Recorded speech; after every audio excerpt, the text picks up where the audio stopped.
ஆண்டவரே, நான் ஆண்டவரே ஆர்ஜி கார் ஹாஸ்பிட்டல் இருந்து மௌனிதா பேசுறேன் ஆண்டவரே. சொல்லுமா, சொல்லு.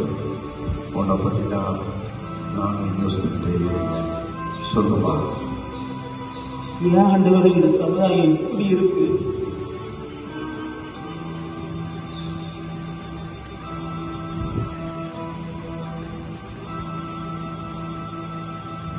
உன்னோட அப்பா சின்ன வயசுல இருந்து கடின உழைப்பாரு, இரவு பகல் பாராம உழைப்பாரு.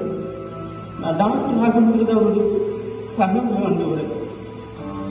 ஆனா என் வாழ்க்கை இப்படி சீரழிச்சிட்டீங்களே ஆண்டவரை, இப்படி சீரழிச்சிட்டாங்களே ஆண்டவருக்கு சொல்லுவாரு.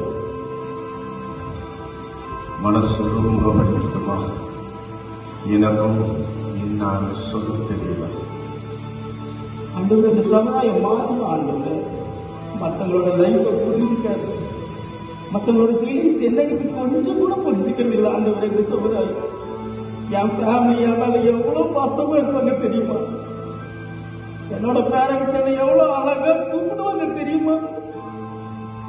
நான் அவங்களுக்கு ரொம்ப பிடிக்கும். இப்ப நான் இல்லாம அவங்க எவ்வளவு கஷ்டப்படுவாங்க தெரியுமா ஆண்டவரே?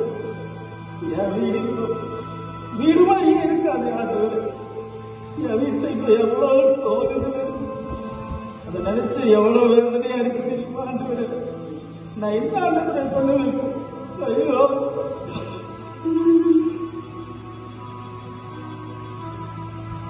என்னால ஒரு சூழலை புரிஞ்சுக்க முடியுமா? ஆனா நான் படைச்ச இந்த சமுதாயம் இப்படி மாறிடுச்சு. எனக்கு ஒவ்வொரு நாளும் கவலையா இருக்கு. ஆண்டவரே, உங்களுக்கு ஒண்ணு தெரியுமா?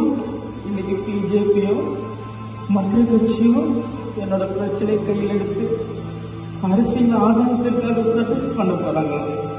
என் வீட்டில் நடக்கிற சம்பவம் உங்களுக்கு அரசியலா? இதெல்லாம் எனக்கு எவ்வளவு வேதனை தெரியுமா? இந்த சமுதாயம் மாறவே மாறாங்க. இவங்களுக்கு எங்களை மாதிரி இருக்கிறவங்களோட வேதனை மனசு எங்க புரிய போகுது? நல்லா இருந்தது ஆண்டவரே இந்த சமுதாயம். ஆண்டவரே, நான் தற்கொலை பண்ணிட்டேன்னு சொல்றாங்க தெரியுமா? நான் தற்கொலை எல்லாம் பண்ணல ஆண்டவரே. என்னை எத்தனை பேர் கற்பழிச்சாங்கன்னு கூட எனக்கு தெரியல ஆண்டவரே.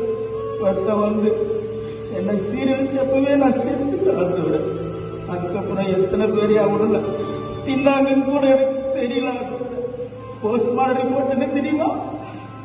என்னோட பிரைவேட் பார்ட்ஸ்ல குறைஞ்சது 5 பேரோட செமனுள்ள இருந்துச்சுன்னு சொல்றாங்க ஆண்டவரே.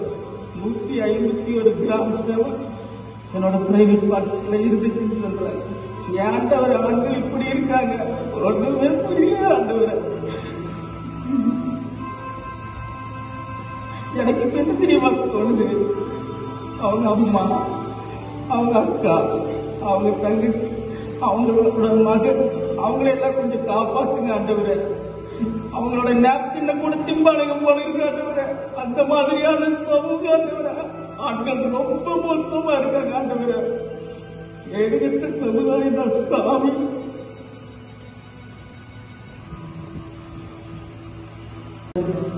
நோயிலிருந்து காப்பாற்றணும்னு ஆசைப்பட்டேன். ஆனா என்ன காப்பாற்ற ஒருத்தர் கூட வரல தெரியும். எனக்கு அதன கருமணிச்சுட்டாங்க.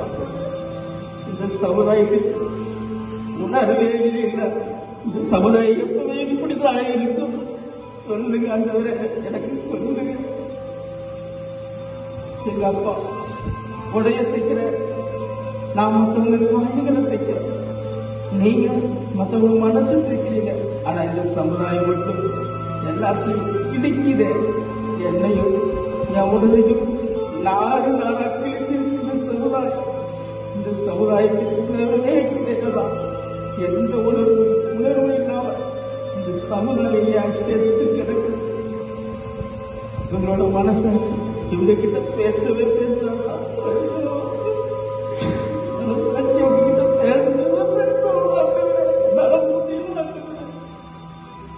இன்னைக்கு என்னோட பிரச்சனை மீடியா வெறும் கண்டுட்டா மட்டும்தான் பக்கத்துக்கு தெரியுமா? ஏற்றுக்காக மட்டும்தான் வேலை செய்யும். இதுவே ஒரு அரசியல்வாதியோட பொண்ணா இருந்தா அவ்வளவு பெரிய சமூக பிரச்சனையா நீங்க மாட்டிருக்கீங்க. இன்னைக்கு இந்தியா மாதிரி இருந்திருக்குமா? அது மட்டும் இல்லாமல் நான் மக்களுக்கு ஒன்று சொல்ல விரும்புகிறேன். மக்கள் இந்த மனதிங்கிற நோய் எவ்வளவு பிடிச்சிருக்கு தெரியுமா?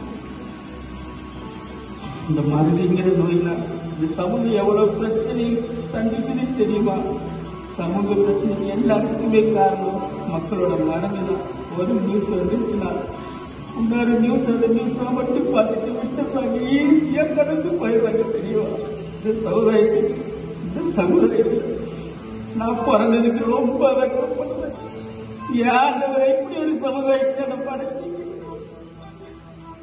எங்களுக்கு நீதி கிடைக்கலாம், இந்த சமுதாயம் வெட்கப்படும். அதை மட்டும் இந்த சமுதாயத்தை சொன்னா ஆசைப்படுறேன். உணர்வே இல்லை. இந்த சமுதாயத்தை எப்படி மாற்றி அமைக்க போறீங்க? கண்ணுங்களை கொண்டு வர போறீங்க? எப்படியாவது இந்த சமுதாயத்துக்கு உதவி செய்யுங்க. எனக்கு நீதி கிடைக்கல, என் குடும்பத்துக்கு நீதி கிடைக்கல அப்படின்னா இந்த சமுதாயம் வைக்கப்படும். ஆண்டவரே, அதை மட்டும் கடைசியா சொல்லிட்டு we are living in republic, not public. We are living in republic, not republic.